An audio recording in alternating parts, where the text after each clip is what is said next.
doing your artwork.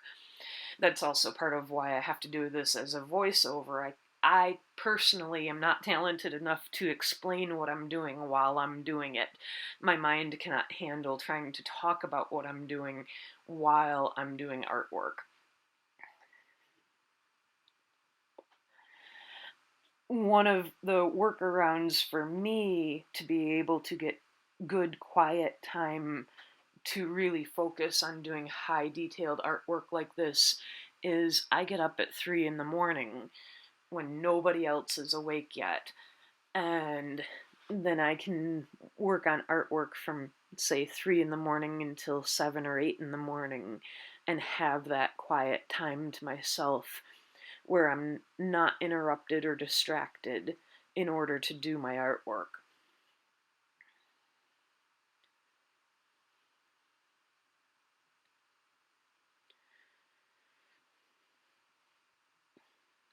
Do what works for you.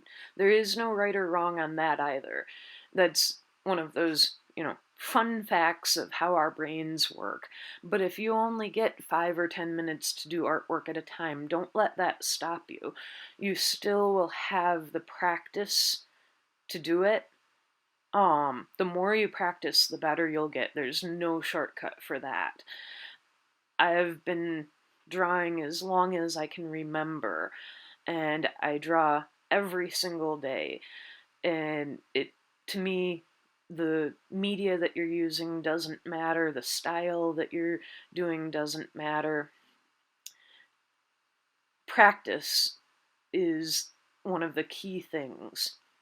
All right, here you'll notice I split the boards apart. They're not attached yet. And I turned the board so that I can work with the flow of the fur better. A lot of times I will turn the board, or I will work my way around the board rather than trying to turn my wrist or hold the wood burner in an odd angle.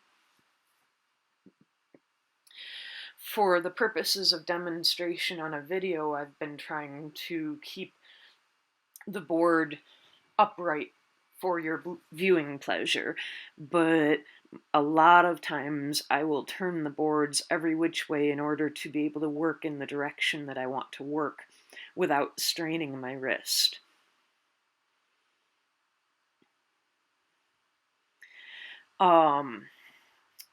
Another fun fact that goes along with that is when you're working on artwork, you want to think primarily in, light and dark, or if you're working in colors, think in the tones and values of your colors, rather than thinking, I'm going to do an eye now, or I'm going to do a nose now.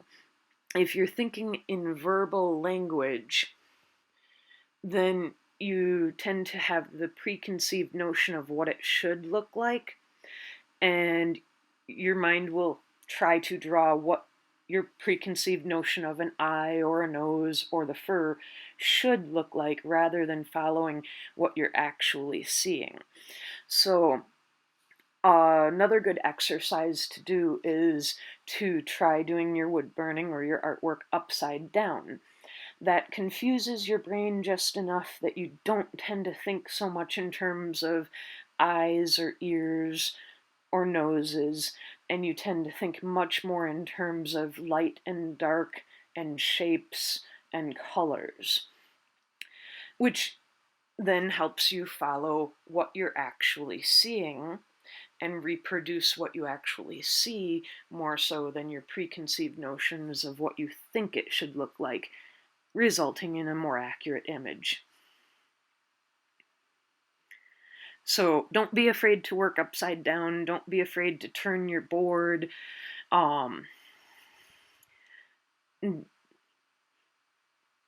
Whatever works for you, go for it. So I'm up to the ear, and the ears on black bears tend to be very, very dark. Here I'm doing the fur or the hair going right up to the base of the ear.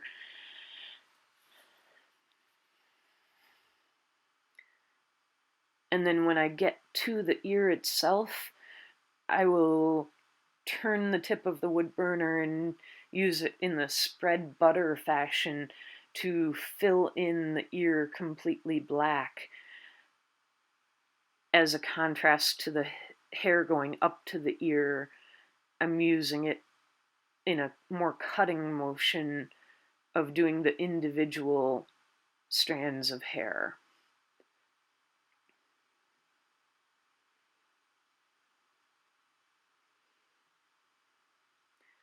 They're a little bit longer out here, so I do longer strokes.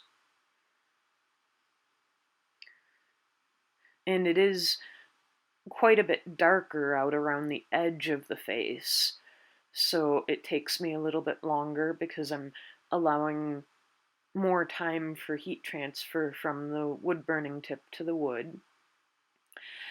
Another pointer here is if you want a darker burn, don't press harder. Whether you're using the craft wood burners or the professional pyrography tools, it doesn't matter. You don't have to press down hard to get a darker burn. You just have to hold the wood burner in place longer. And that's a really good habit to learn early on when you're exploring this process.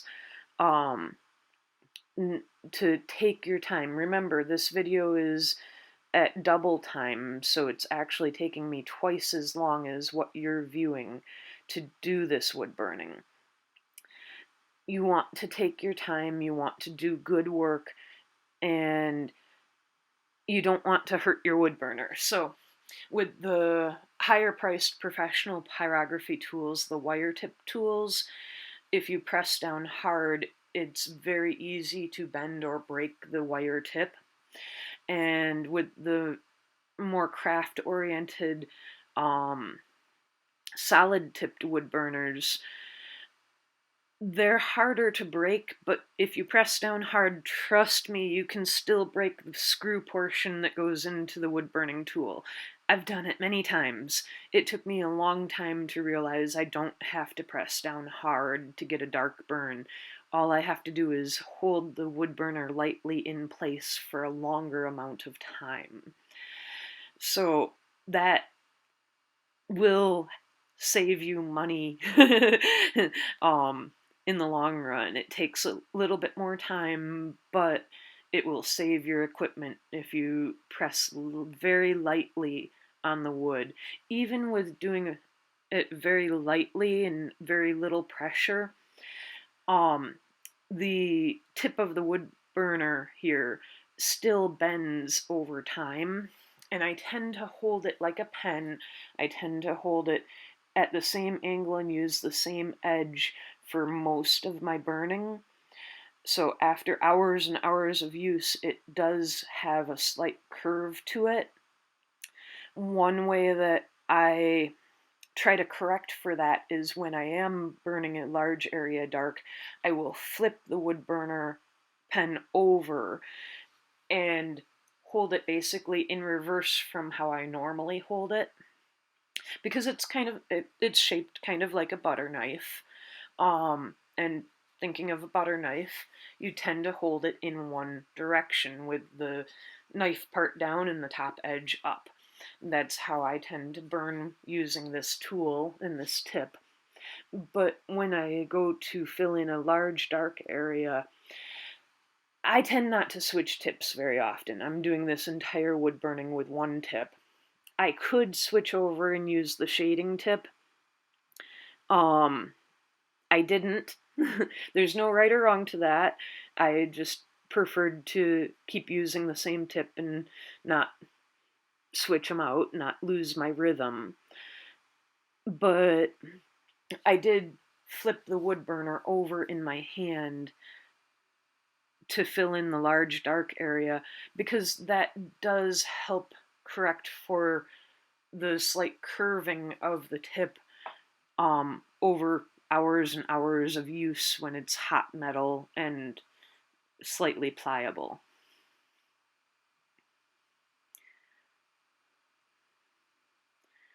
So going out here fairly dark, trying to create shadow and contrast. And like I said before, this is going to be multiple animals in a collage. So I'm kind of cutting off from the picture, the reference photo, to leave room for the next animal that I'm going to depict. And then come back down under the chin and shade down here. And here I'm still going fairly carefully and going around several of the whisker hairs that I want to have highlighted at the end. So I'm burning around them and leaving them white to stand out.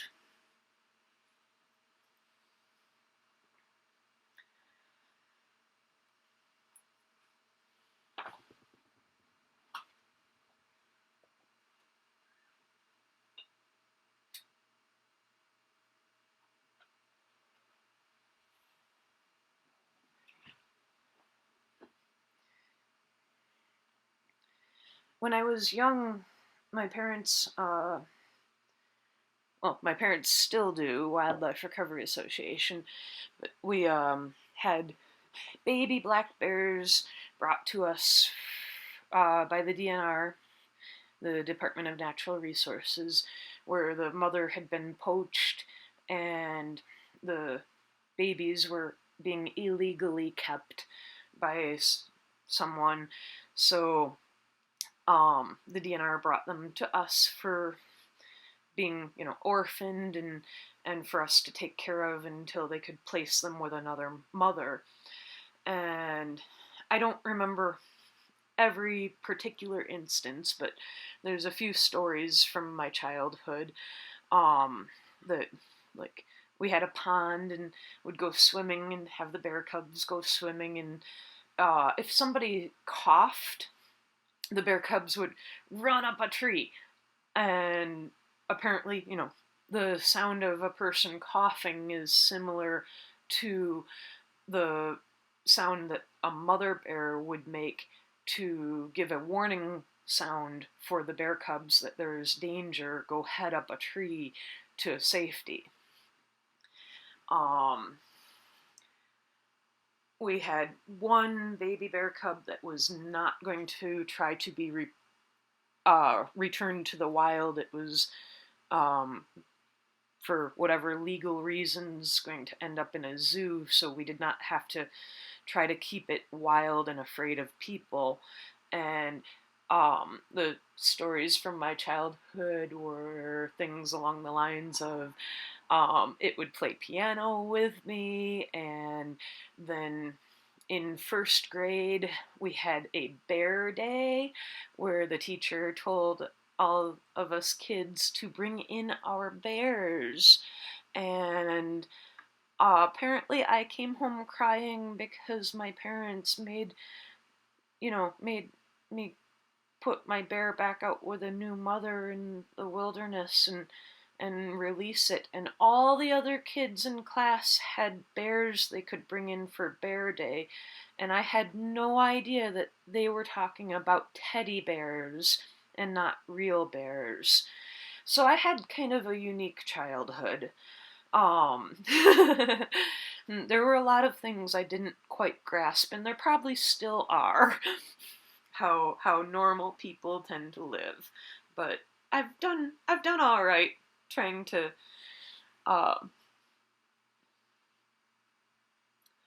work in normal society throughout my life.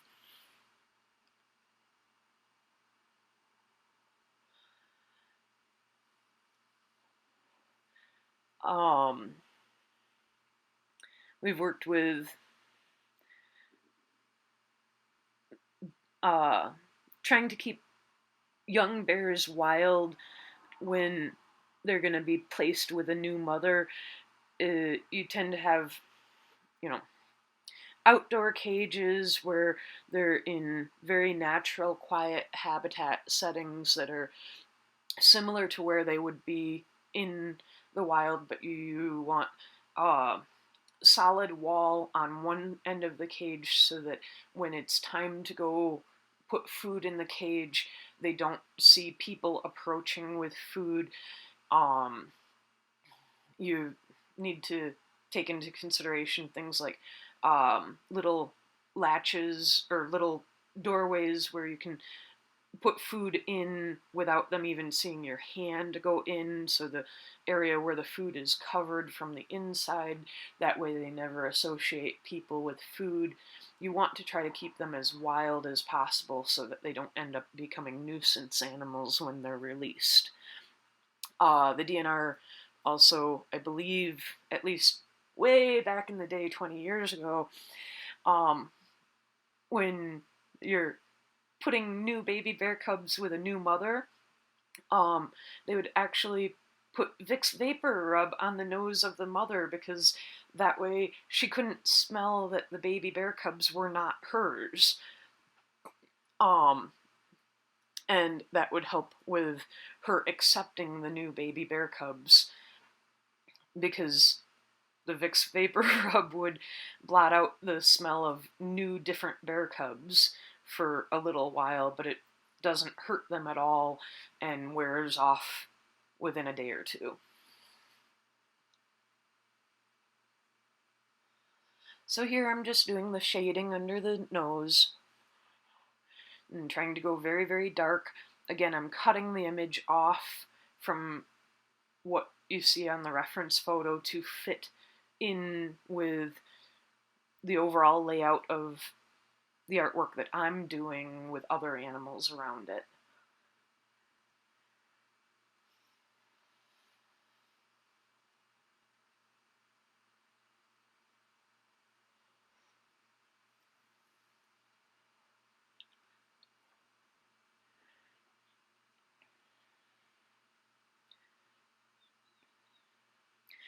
Other bear stories,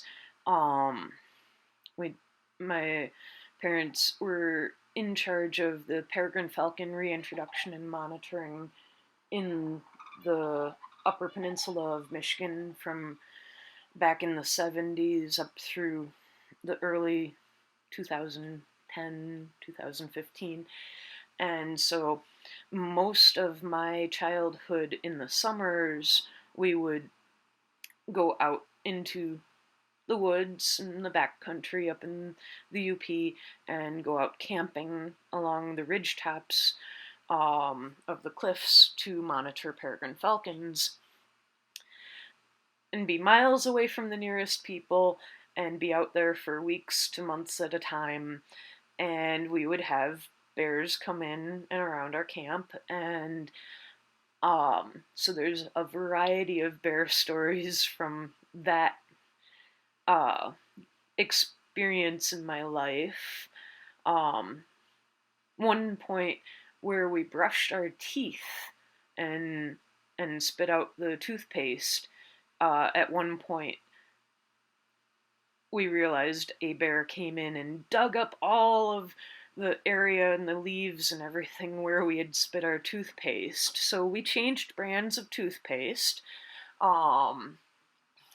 The camper on the truck we would stay in as our kind of base camp at times was homemade. My father built the camper on the back of the truck, and it had a small door at the back with a window in it, and at one point a bear broke through the window at night when my father was sleeping, and we always have a dog up there, so the dog that we had at the time basically jumped over my father and landed on the bear's face as it was breaking into the camper, and landed on the bear. The bear fell backwards out the door and ran away, and you know, the dog had fur in its teeth, and and then we crawl through the window of the back of the truck and get in the front of the truck and start the truck up and drive away. But there's been some interesting experiences out in the backwoods. You have to be fairly self-reliant and careful. When you're out in the backwoods, whether you're out taking reference photos for your artwork or just enjoying the country, one of the main things that you can do to prevent stumbling upon a bear unexpectedly is put bells on your shoelaces. Bears don't typically want conflict with people, and if they can hear you coming, they will typically move out of the way to where you won't even get a chance to see them or know that they were there. So if you're in a group of people, you tend to be talking and making noise. So typically, if you're in a group of people, you're not as likely to stumble upon a bear. But if you're out by yourself, being quiet, you have a much more likelihood of coming up in close contact with a bear. We've had several volunteers that were very, very quiet out in the woods and stumbled very closely upon bear. And one of the best things that we can, give you a tip to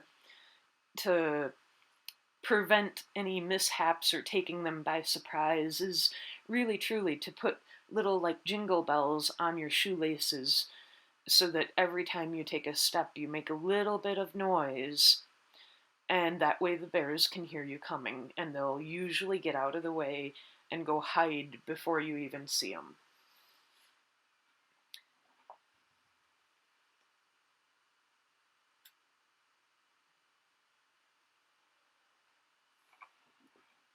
Another great way to get reference pictures is to put up a trail cam.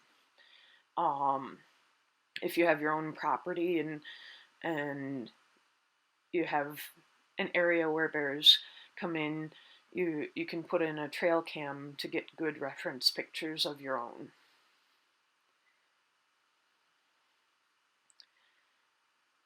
So here, this is where I'm getting really into the deeper shading, beyond where you can see the texture of the fur.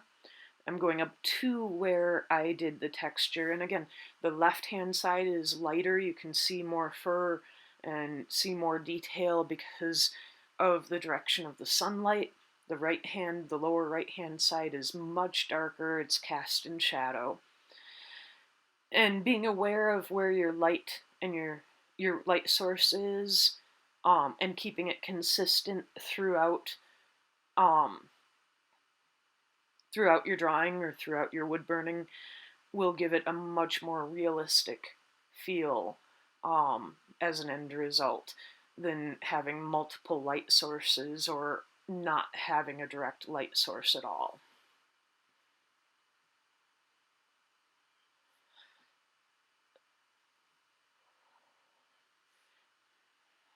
And it doesn't quite look like a bear yet because it doesn't have ears yet, but the ears are very, very dark on almost all the pictures of bears I've worked from. They're almost always in shadow. You have to have very like early morning or late evening sun from an angle to light up the inside of the ears of a bear. Their fur is also very good at absorbing light.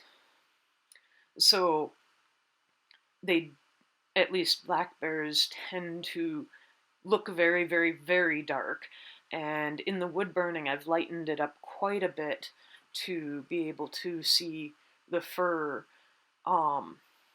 compared to even the photo or how it would be viewed in real life, to just give more detail and more texture to the image. But they are very, very dark, and their fur is very good at absorbing light. If you've ever seen one on the road when you're driving at night, it almost appears to be like a black hole in the headlights because their fur absorbs the light so well that there's almost no reflection to it, especially at night in headlights.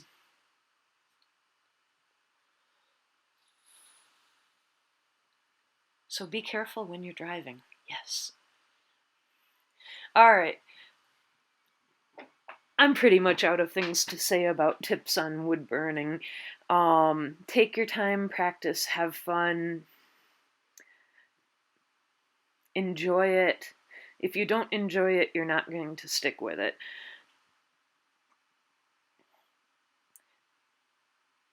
If you do try to wood burn a bear based on this video, I'd love to see what you come up with. Please feel free to take pictures of your creation and post them as comments on the video. It's always good to get inspired by other artists, to see what other people are doing, and if you have any questions, leave them as comments. I'm happy to do more instructional videos. I really truly do run out of things to say to try to explain without getting prompted. Oh, here I'm doing the little bit of the ear, just a hint of it, because there's going to be a wolf up above. But I don't want to forget the little bit of an ear there, just so that it's there. There we go.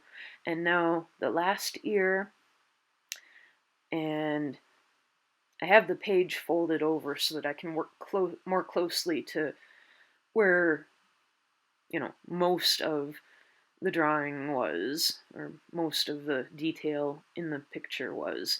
So I unfolded the page so that I can see better as to this portion of it. The top ridge of the ear has a little bit of sunlight reflected on it, so I did burn the top ridge of the ear lighter and then come down in, and you'll notice here also I'm working my way down into where I already wood burned the hair, but I don't want any like stark edges in the fur. I want it to all blend in naturally, so quite often I'll work my way back into an area that I've already burnt when I'm coming back to start again next to it. Here I am doing a stark contrast for where the ear starts compared to the fur on the forehead. I am going basically around the fur that I've already wood burned and burning in around it very, very dark, but that way there's not a straight line. There are little pieces of fur pointing into there. And then I'm using the side of the drawing tip and pulling it out like a butter knife to create a very dark area that's wide and flat. Going back up to where there's a little bit of reflection on the very tip of the ear. And then the rest of it is basically just filling it in very, very dark. I did turn the wood burner up a little bit. It's set now almost to 6 from 0 to 10, whereas the face and most of the detail, I had it set just a little bit over 5, so I've turned it up almost to 6. But that's typically where I work. I don't usually turn it up past 6.5 because then I get flames shooting out, and you probably noticed that there were a couple little sparks that went off when I turned it up to 6. I don't want to burn out my wood burner, my pyrography tool. I don't want to burn out the tips, so I typically don't turn it up much higher than this.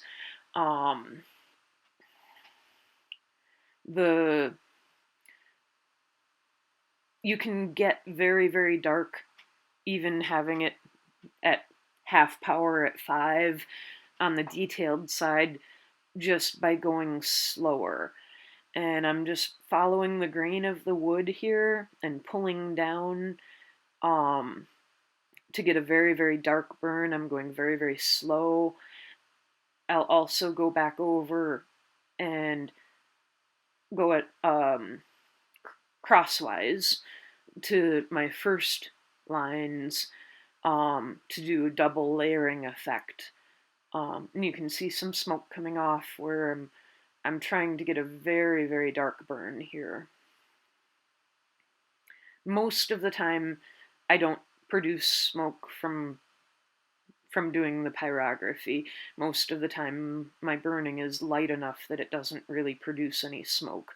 But here, when I'm trying to do a very large area, very dark, because I turned up the power, and I'm going very slow and trying to burn it very black, I do get a little bit of smoke.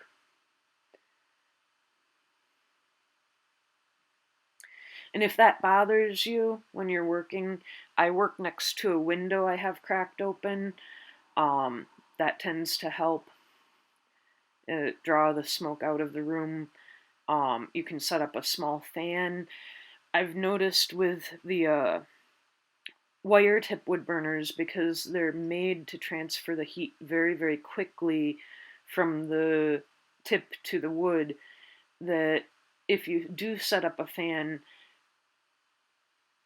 if you have it directed toward where you're burning, it will cool the tip of the wood burner. I also use what I call meditative breathing when I'm working.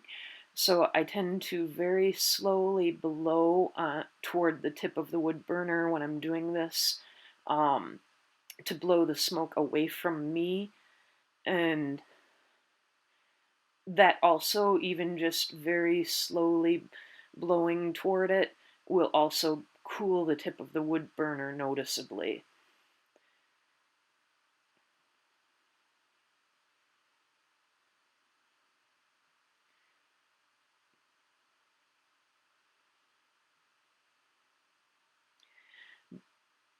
But yeah, as I was saying, I do kind of feel like I run out of things to say about techniques and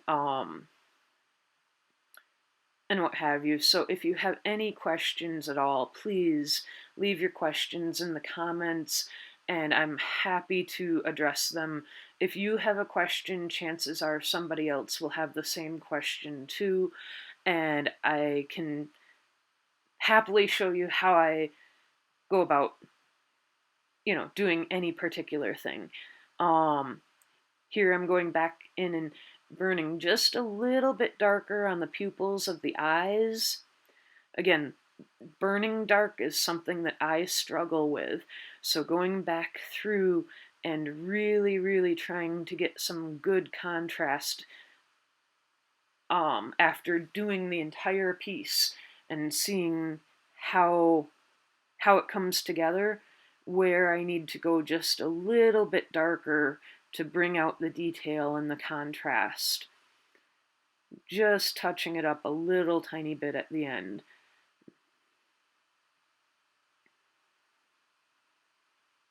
And now we have a bear. So, turning the wood burner off and taking it just a plain regular eraser, erasing my pencil marks from the original sketch. This is one of the things I absolutely love, is I don't have to wait for paint to dry. I can immediately erase my pencil marks and see how it looks.